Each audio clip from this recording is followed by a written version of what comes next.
Press কনফারেন্সে সমস্ত সাংবাদিক বন্ধুদেরকে আমরা স্বাগত জানাচ্ছি।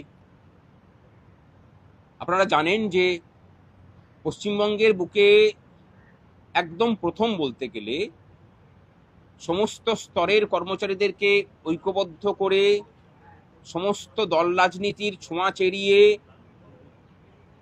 ঐক্যবদ্ধ আন্দোলন প্রতিষ্ঠার ক্ষেত্রে সংগ্রামী যৌথ মঞ্চ যে নজির সৃষ্টি করেছিল এবং একের পর এক আন্দোলন দিয়ে পশ্চিমবঙ্গের বুকে একটা ধারাবাহিকতা প্রদর্শন করে গেছে, সেই লড়াইয়েরই স্বীকৃতি স্বরূপ আজকে বিধানসভাতে বাজেট পেশে আমাদের যে দাবিগুলো ছিল, যেমন ধরুন অস্থায়ী কর্মচারীদের বিষয়।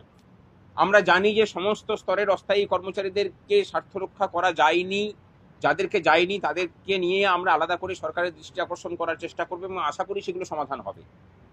সকলে হয়তো খুশিও হতেও পারেননি তাতে, সেগুলোকে নিয়ে সরকারের সাথে আলোচনা হবে, কথা হবে। শূন্য পদে নিয়োগের যে বিষয়টা আমরাই হয়তো প্রথম পশ্চিমবঙ্গের বুকে এইভাবে মানুষকে সচেতন করেছিলাম যে 6 লক্ষ শূন্য পদ আছে, সেখানে নিয়োগ না হলে পরে রাজ্যটা বৃদ্ধাশ্রম হয়ে পড়ছে। সেই জায়গা থেকে 50,000 নিয়োগের ঘোষণা হয়েছে। মুখ্যমন্ত্রী আমাদেরকে বলেও ছিলেন যে 50,000 স্থায়ী নিয়োগ করা হবে স্থায়ী পদে, এবং সেই নিয়োগের ক্ষেত্রে কোনো রকম কোনো দুর্নীতি যাতে না ঘটে আমরা সেটা দেখব। কর্মচারীদের বকেয়া মহার্ঘ ভাতা 42% বকেয়া ছিল বর্তমান রূপার। যদি সেইভাবে ধরতে যেতে হয় তাহলে 1/1/2016 থেকে এখনো পর্যন্ত, আর যদি অ্যাকচুয়াল এফেক্ট ধরেন তাহলে 1/1/2020 থেকে এই যে 6 বছর, এই 6 বছরে বহু লড়াই করার পরে বর্তমান ডিএর 18% আমরা আদায় করতে পেরেছিলাম। তারপরে লড়াই, বহু প্রতিহিংসা, সমস্ত কিছুকে অতিক্রম করে গিয়ে একটা নতুন সরকারের বদল, এবং একটা নতুন সরকারের আশা। সেই সরকারের যিনি মুখ্যমন্ত্রী হলেন, ঘটনাক্রমে তিনি বারবার আমাদের আন্দোলনের পাশে থেকেছেন, প্রায় প্রত্যেকটা আন্দোলনের পাশে থেকেছেন। যে কথা তিনি দিয়েছিলেন, আমরা সংগ্রামী যৌথ মঞ্চ ভোটের পূর্বে আমাদের দাবি দাওয়া নিয়ে প্রত্যেকটা রাজনৈতিক দলের কাছে গিয়েছিলাম যে আমাদের এই দাবি দাওয়া সেগুলোকে পূর্ণ করার বিষয়ে আপনাদের দৃষ্টিভঙ্গি জানান। তার মধ্যে এখন যারা শাসক দলে আছেন তারা একাধিক বৈঠক করেছেন এবং বলেছেন যে আমরা আমাদের সংকল্পপত্রে আপনাদের স্থান দেওয়া শুধু নয়, আমাদের সমস্ত স্তরের মানুষজন ওপেন মিডিয়াতে কথা বলবেন, জনসভাতে বলবেন, এবং আমরা ক্ষমতায় এলে আমরা আপনাদের দাবির পূর্ণতা দেব, শুধু সরকারটাকে বদলান। আমরা সর্বস্ব পণ করে একটা স্বৈরাচারী সরকারের পতন ঘটিয়েছি। আজকে প্রথম বাজেট পেশ, সেই বাজেটে বর্তমান বকেয়ার 20% দেওয়া হয়েছে। মুখ্যমন্ত্রী বলেছেন আজকে প্রেস কনফারেন্স করে যে বাকিটাও আমরা মিটিয়ে দেবো, আমাদেরকে সময় দিন, আমাদেরকে কোঅপারেট করুন। প্রচুর দুর্নীতি হয়েছে, সেই দুর্নীতি, প্রাতিষ্ঠানিক দুর্নীতি কথাটাও সংগ্রামী যৌথ মঞ্চই প্রথম বলে, এবং এই প্রাতিষ্ঠানিক দুর্নীতির বিরুদ্ধে বিগত 4 বছর ধরে লড়ে যাচ্ছে। 4 তারিখের পর সেই লড়াই আরো তীব্র হয়েছে। মুখ্যমন্ত্রী এই লড়াইয়েও আমাদের সহযোগিতা চেয়েছেন, আমরা করতে প্রস্তুত। আমরা চাই পশ্চিমবঙ্গবাসী সরকারি ডিপার্টমেন্ট থেকে সমস্ত ধরনের দুর্নীতির মুক্ত একটা পরিষেবা পাক। আমরা ভরসা রাখছি মুখ্যমন্ত্রীর প্রতি, এবং তার সাথে রাজ্যবাসীকে এটা দেখানোর যে প্রতিপক্ষ বা সরকার যতই প্রবল প্রতাপান্বিত হোক না কেন, মানুষ যদি নিজেদের অধিকার সচেতন হয় এবং সেই সচেতনতার পূরণের জন্য যদি লক্ষ্যকে স্থির করতে পারে, দল রাজনীতির সাহায্য না নিয়েও সেই লড়াইয়ে যে জয়লাভ করা যায়, আজকের এই যে দিন, সেই দিন তারই সাক্ষ্য বহন করছে। 4 তারিখের যখন সরকার বদল হচ্ছে তার আগে পর্যন্ত বিগত সরকারের মুখ্যমন্ত্রী বিশ্বাস করতে পারেননি যে সরকারটা চলে যেতে পারে। আমরা জানতাম যে সরকারটা থাকবে না। সরকারটাকে না থাকার জন্য কর্মচারীরা যেভাবে লড়াই করেছেন এবং তাকে নিজেকে লড়তে হয়েছে, এই সরকারের বিগত জামানার যে আমলাতন্ত্র ছিল সেই আমলাতন্ত্রের বিরুদ্ধেও তারা কিন্তু চাননি যে সরকারটা চলে যাক, কর্মচারীরা চেয়েছিলেন। অর্থাৎ কর্মচারীদের সাথে লড়াই করে কোনো সরকার যে টিকে থাকে না, পশ্চিমবঙ্গের বুকেও আমরা সেটাকে প্রমাণ করাতে পেরেছি। এবং মানুষের কাছে আরেকটা উদাহরণ আমরা তৈরি করলাম যে লড়াই করার জন্য কোনো প্রাতিষ্ঠানিক দল রাজনীতির হাত ধরে লড়াই করতে হবে এটারও বাধ্যবাধকতা কিন্তু নেই। লড়াই সততা এবং নিষ্ঠা দিয়ে হয়। বিগত 4 বছর ধরে আমরা সেটাকেই করে গেছি। আজকে মনে পড়ছে যে এই মঞ্চ সেই মঞ্চও একটা নজির সৃষ্টি করেছে। এই মঞ্চ, যে মঞ্চে একবার ৪৫ দিন, একবার ৫২ দিন অনশন হয়েছে, আমাদের উপর অসংখ্য অত্যাচার হয়েছে, আমাদের পরিবারের ক্ষতি করা হয়েছে, চাকরি নিয়ে টানাটানি হয়েছে, ডিটেলমেন্ট করে দূর দূরান্তে পাঠানো হয়েছে, সেই সমস্ত স্তরের নেতৃত্ব, সাধারণ কর্মচারীদের ঐক্যবদ্ধ প্রচেষ্টার জয়লাভ আজকে আমরা বিধানসভায় দেখতে পেলাম। আমরা বিধানসভায় আরো একটা ইতিহাস তৈরি হতে দেখলাম, যখন ক্ষমতার অলিন্দ থেকে একটা সময় শাসক যেখানে ঘেউ ঘেউ করবেন না বলেছিলেন, সেই জায়গা থেকে বিধানসভায় দাঁড়িয়ে অর্থমন্ত্রী যখন বললেন যে আমরা এই রাজ্যের শিক্ষক কর্মচারীদের যে লড়াই, সেই লড়াইকে আমরা স্মরণ করছি কৃতজ্ঞ চিত্তে। আমার মনে পড়ছিল সেই দিনটার কথা, যেদিন এই রাজ্যেই একজন প্রখ্যাত মানুষ, জগৎজয়ী মানুষ, অন্যায়ের বিরুদ্ধে প্রতিবাদ করার জন্য একটা চরিত্রকে সৃষ্টি করেছিলেন। সেই চরিত্রের নাম উদয়ন পণ্ডিত। এই যুগের কর্মচারী শিক্ষকরা বাস্তবের উদয়ন পণ্ডিতের ভূমিকা পালন করতে পেরেছেন এবং ক্ষমতার ভিতর থেকে তার স্বীকৃতিও পেয়েছি। আমরা বলছি যে প্রাতিষ্ঠানিক দুর্নীতির বিরুদ্ধে যে লড়াই, সে লড়াই চলুক, সরকারের সাথে সহযোগিতা করতে চাই, কিন্তু একটাই শর্ত, সেই লড়াইয়ে কোনো রকম কোনো পক্ষপাত বিচার, ভালো খারাপের বিচার কিন্তু আমরা করব না। যিনি দুর্নীতিগ্রস্ত তার বিরুদ্ধে কঠোরভাবে লড়াইয়ে সংগ্রামী যৌথ মঞ্চ অবতীর্ণ হয়েছে এবং সেই লড়াই চালিয়ে যাবে। আপনাদের যদি কোনো জিজ্ঞাসা থাকে, আমাদের মিড ডে মিলের কর্মী তাদেরও ১,০০০ টাকা করে বাড়ানো হয়েছে, যদিও আমার মনে হয় না সেটা খুব বেশি কিছু। আজকের দিনে দাঁড়িয়ে মিনিমাম ওয়েজ যেটা, সেই জায়গায় দাঁড়িয়ে সেটা আরও বৃদ্ধি হওয়া উচিত ছিল। আর আমরা অত্যন্ত খুশি যে মিড ডে মিলের বরাদ্দ বৃদ্ধি হয়েছে, ছাত্রপিছু যে বরাদ্দ, সেই বরাদ্দ বৃদ্ধি হয়েছে। এটা কিন্তু অত্যন্ত প্রয়োজন ছিল। স্কুলগুলোতে মিড ডে মিল চালানো যাচ্ছিল না, বিশেষ করে ১০০-র নিচে স্টুডেন্ট যে স্কুলগুলোতে আছে, সেগুলোতে মিড ডে মিল চালাতে গেলে পরে শিক্ষক শিক্ষিকাদেরকে প্রতি মাসে নিজেদের পকেট থেকে খরচা করতে হচ্ছিল। এই জায়গাটার অন্তত অবসান হয়েছে। আমরা বিরোধী দলনেতা থাকার সময় একাধিকবার বর্তমানের মুখ্যমন্ত্রীকে আমরা এই কথা বলেছি, উনি শুনেছেন। আমাদের খুশি যে এই কথাগুলোকে মনে রেখেছেন উনি। প্যারা টিচারদের বেতন বৃদ্ধি হয়েছে ৫,০০০ টাকা, যদিও তারা খুশি নন।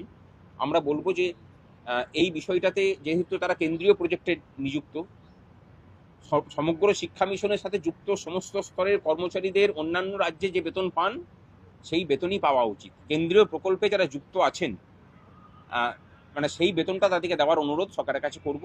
এটা নিয়ে মানে দর কষাকষি সরকারের সাথে আবার নতুন করে হবে। আমাদের নেতৃত্ব অর্জুনদা আছেন, তিনি বলবেন।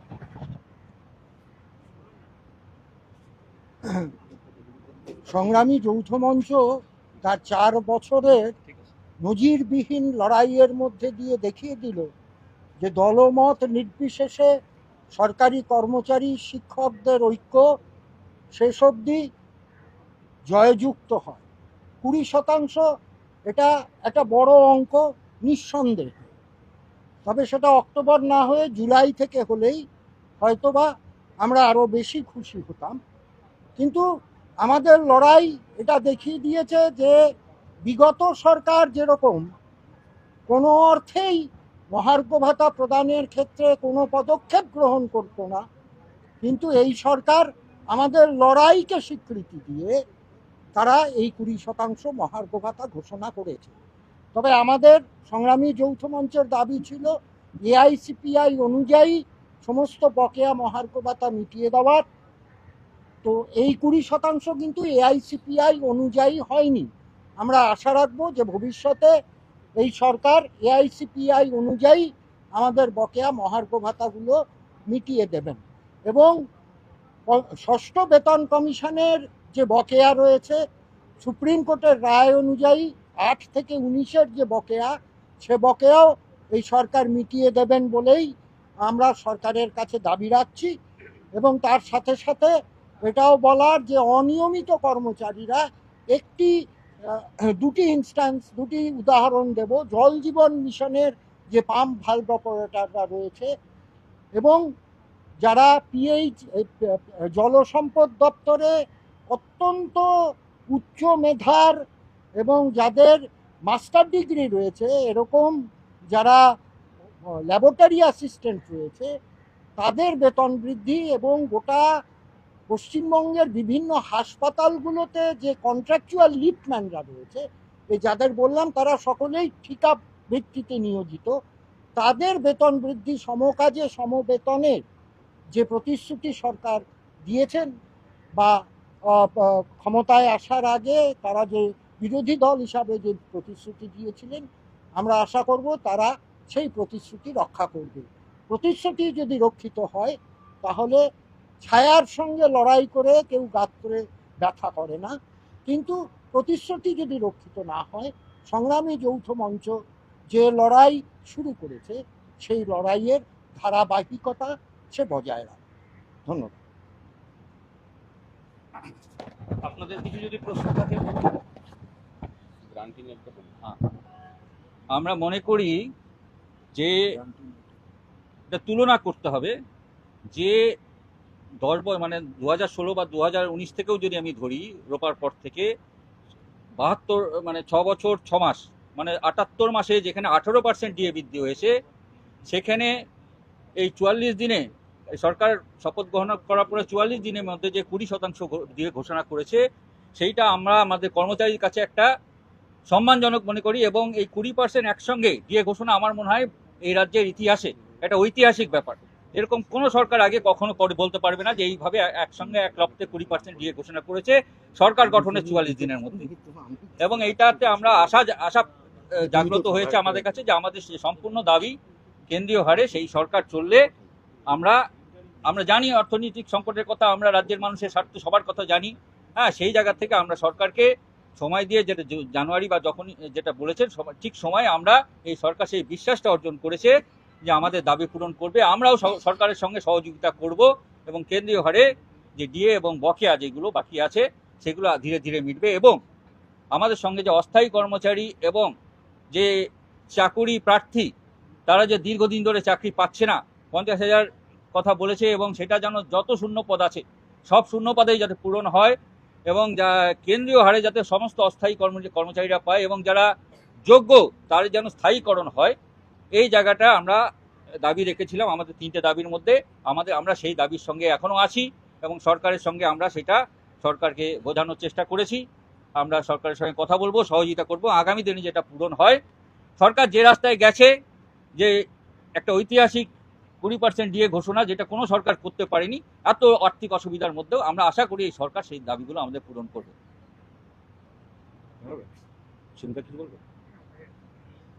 আচ্ছা, আপনাদের কিছু প্রশ্ন থাকলে করতে পারেন। ভালো হলো।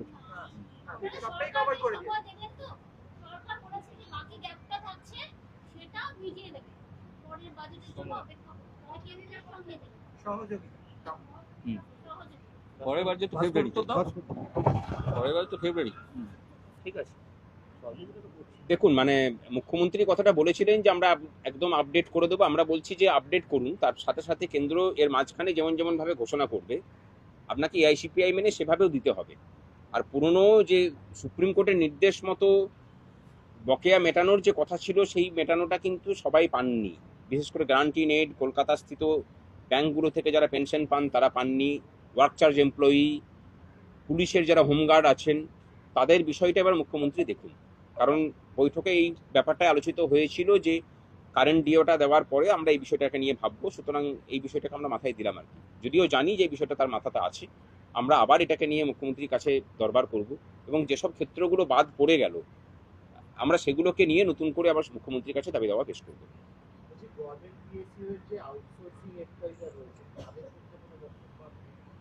হ্যাঁ, আমরা দেখুন, মানে আমরা প্রত্যেকের স্বার্থগুলোকেই সুরক্ষিত করার জন্য লড়াইটা কিন্তু করছি। আমরা পৃথকভাবে আর আলাদা করে নাম করছি না। যেমন ধরুন খাদি বোর্ড আছে, মানে এরকম প্রচুর সেক্টর আছে, আমরা সেগুলোকে নাম করছি না কারণ তারা সকলেই আমাদের সাথে যুক্ত হয়ে আছেন। আমি একটা নাম করলাম, একটা নাম বাদ পড়ে গেল, এটা তো অসুবিধা হয়। প্রত্যেকের যা দাবি আছে সেই সমস্তগুলোকেই মেটানোর জন্য সংগ্রামী যৌথ মঞ্চ সকলের হয়ে লড়াই করছে, সেই সকলের হয়ে লড়াইটা চালিয়ে যাবে।